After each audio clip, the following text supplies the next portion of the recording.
The boy picked up an iron nail with his teeth and quickly swallowed it. To everyone's amazement, after a few dry heaves, he spit out a whole egg, followed by a second one, then a third. Spectators rushed forward, tossing coins into his hat. But tricks like this could only work once in any given town, so he hurried back home, eager to share his success. The first thing he did was ask his mother to shake him gently. With just a light touch, coins came cascading out of him onto the floor. Watching his mother's delighted laughter, he made her a promise that someday he would turn all those coins into gold. As he grew older, however, he realized that street performances could barely put food on the table. If he was going to keep his childhood promise, he needed to pull off something big. So he contacted reporters and spent every penny of his savings on an ambitious plan. Cash on the barrelhead says you can't hold the incomparable Houdini. The warden thought he was completely out of his mind. When the man couldn't take the ridicule anymore, he lashed out at the warden, which landed him exactly where he wanted to be, behind bars. As his wife kissed him goodbye through the iron bars, the warden grew suspicious and ordered him to open his mouth. After a thorough search revealed nothing, the man gave him a mocking look. You don't get out. I keep you here overnight for disturbing the peace. A real magician would never make such an obvious mistake.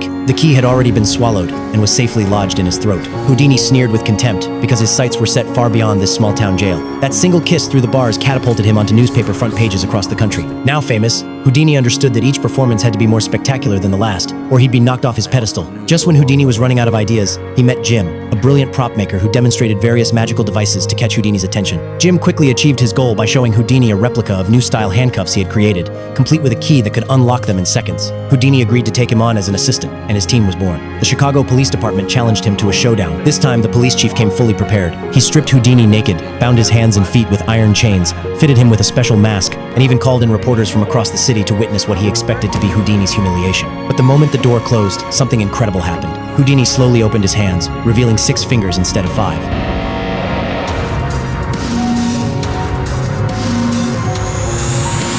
When everyone returned to check the cell, it was completely empty. The media coverage was explosive, and Houdini's reputation soared. But he knew this wasn't enough. To maintain his fame, he needed something even more thrilling. They shackled his feet and suspended him upside down, then slowly lowered him into a water tank. Houdini began struggling against his restraints. Jim, who had just finished building this contraption, wasn't entirely confident it would work. He watched his boss in the water tank with growing anxiety, and sure enough, disaster struck. When Houdini was about to give up and signal to be pulled out, the ankle restraints jammed and wouldn't open. Soon he was turning pale underwater, on the verge of drowning. Jim frantically swung an axe to shatter the glass, barely managing to save him in time. Surprisingly, Houdini didn't blame Jim for the mishap. Before long, they had moved the apparatus onto the stage. Houdini put on the ankle restraints as rehearsed, was suspended upside down and lowered into the water prison, and the lid was locked shut. This time, he was pushing human limits to the extreme. The audience held their breath as the minutes ticked by. Time stretched beyond what the human body should be able to endure, yet there was no sign of Houdini. The crowd grew restless, fearing the worst. His wife frantically signaled to Jim, who was starting to panic himself. He quickly called for the rescue team to intervene, but when the screen was pulled away, the water tank was completely empty. This spectacular performance elevated Houdini to legendary status, making him America's greatest magician.